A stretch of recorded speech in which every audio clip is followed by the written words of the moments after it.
It began with a message that looked ordinary, the kind of line one could dismiss with a shrug if it hadn't arrived at exactly the wrong moment. "They don't need you there anyway," it read, followed by a little thumbs-up symbol that seemed less like a gesture of reassurance than a dismissal sealed in pixels. I stared at it, frozen. The glow of my phone screen reflected in the glass of the kitchen window, where balloons, streamers, and paper dinosaurs lay stacked in wait for the afternoon's celebration. It was my son's birthday, the day he had been counting down to for weeks, and all I had asked of my parents, his grandparents, was that they come. Not gifts, not some grand gesture, just their presence. For 3 weeks, I had built the little world he had dreamed of. A scavenger hunt through the apartment. Carrot cake baked from scratch because he insisted nothing tasted better than the one his grandmother used to make. Decorations taped with clumsy love around the walls, and even a playlist of his favorite cartoon themes to blast when he blew out the candles. I trimmed expenses everywhere else. No extra pizza, no elaborate balloon arch, no magician hired like other mothers might have done. But the one thing that mattered was supposed to cost nothing: family. The excuse arrived bluntly. Money's tight. I wanted to believe them. I told myself perhaps gas prices had gone up again, or maybe my father's insurance payments had drained their account. I told my son gently, "It's all right, they love you. They'll come next time." He nodded, trusting, and went back to sketching dinosaurs with the calm resilience only children possess, the kind that breaks your heart more than any tantrum ever could. The next morning, half awake and scrolling out of habit, I felt my stomach twist. On the glowing feed of faces and curated lives, there they were. My parents, beaming in a photograph. Behind them, piles of presents tumbled across the carpet like a tidal wave of generosity. Gold balloons floated, spelling "Happy Birthday" in shiny foil letters. And at the center of it all, my sister's 2 boys, tearing into their gifts with feral joy. The caption beneath the photograph read, "Nothing makes us happier than spoiling the grandkids who truly deserve it." I don't know if it was the word "deserve" that cut deepest, or the way my mother's smile seemed to widen in deliberate performance for the camera. Whatever it was, something inside me cracked. Later that afternoon, while my son sat at the table quietly drawing his dinosaurs, he looked up with eyes that carried too much wisdom for his 7 years and asked, "Mom, don't they need me too?" I wanted to say yes, of course. I wanted to weave some comforting lie, the kind parents often tell to preserve childhood faith. But the truth pressed hard against my throat, so I only managed a nod and stroked his hair. That was the moment I realized I had been living not in a family, but in a transaction. One where I kept depositing loyalty, money, time, and love, while they withdrew it all for someone else. That night, I poured a glass of wine and opened the banking app I usually dreaded. Line by line, I traced 4 years of payments. Mortgage installments I had covered, temporarily for them. Small bonuses slipped into their account. Birthday transfers for nieces and nephews. Winter coats for my mother. Even back-to-school funds for my sister's children. The total sat there like a silent indictment, a record of servitude dressed as generosity. With a single tap, I began the reversal. The auto payments I had been carrying like invisible chains stopped. At dawn, the pounding came. My father stood on my doorstep, his face red with fury or fear. I couldn't tell. His hands trembled as if the words he wanted to deliver had nowhere safe to land. "Sweetheart," he said, forcing calm, "we need to talk." I smiled, not kindly, but with the quiet certainty of someone who had discovered the trick in the magician's hat. He didn't knock again. He just stood there, lips pressed into a thin line, his fists twitching with the memory of old lectures I had endured as a girl whenever an A+ wasn't considered good enough. "I saw what you did," he muttered. "You mean what I undid," I replied. His composure broke, the wildness in his eyes betraying panic. "The mortgage, your mother's health, the taxes, we relied on that." I leaned against the doorframe, the morning sun cutting across his face. "You relied on me," I said evenly. "But apparently I'm not part of this family, remember." "It was one birthday," he snapped. "It was his birthday," I said, sharper now. "Your grandson's. The boy who sat alone while you filled a room with balloons for someone else." There was silence then, but not the silence of guilt, the silence of calculation. His gaze flickered, not inward but outward, like a man measuring what argument might still work. Your sister's husband is between jobs, he said at last. They needed that celebration. You've always been the strong one, the self-sufficient one. I laughed bitterly. So my punishment for being self-sufficient is to carry everyone else's weight forever. His face hardened, aged not by fragility but by entitlement. I'll be back, he said. I won't, I replied and closed the door. Inside, the apartment felt different. My son peeked around the corner wide-eyed. Was that Grandpa? Yes, I said softly. Is he mad? Maybe, I admitted, crouching to meet his gaze. But I'm not afraid anymore. The phone buzzed through the night, missed calls, group chats, my mother's string of passive-aggressive emojis that felt more like weaponry than communication. I stayed silent. It wasn't until the bank called that the quiet truly broke. A representative's voice, cautious, informed me that someone had tried to override the reversal, reestablishing the auto payments using my name. Who, I asked, though I already knew. We can't disclose that, the banker said carefully. But since you locked the account, we flagged it. It was my father, I whispered. Then louder, mark it down, block any future access. Only I authorize changes from now on. When the line went dead, the silence returned. But it was no longer empty. It was powerful, like a cathedral after the worshippers have left, echoing with the possibility of new hymns. I went to the mirror.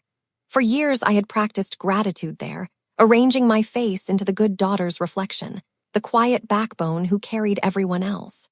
But staring into it now, I saw a woman unburdened by the need to be chosen. A message arrived from my sister.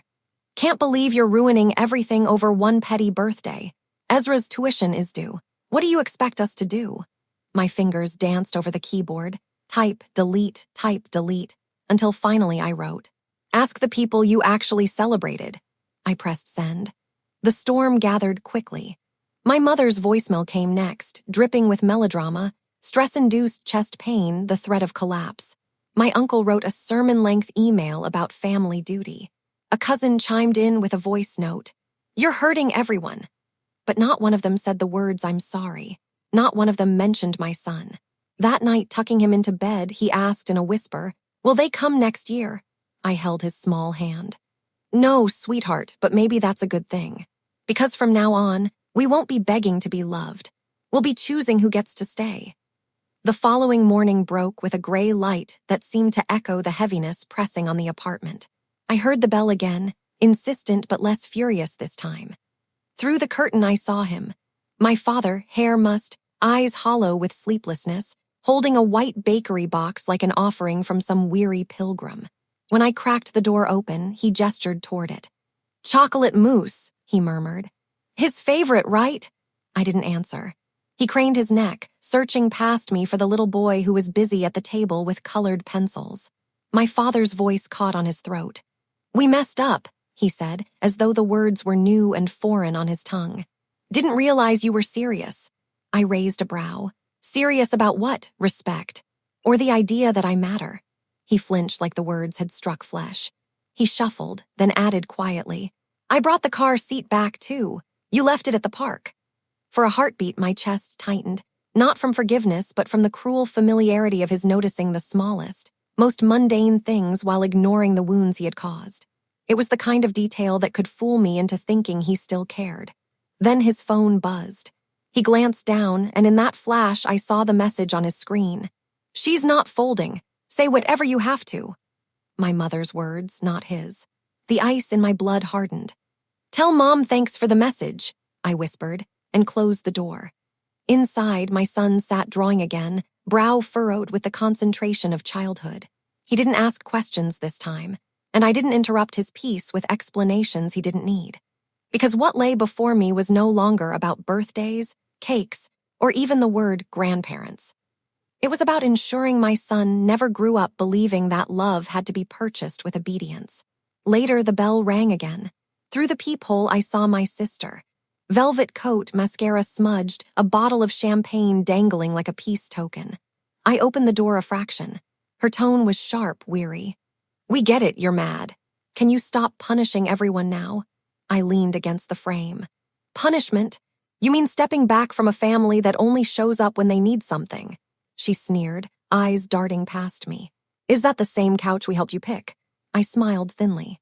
You mean the one I bought with my own money while you vacationed in Greece?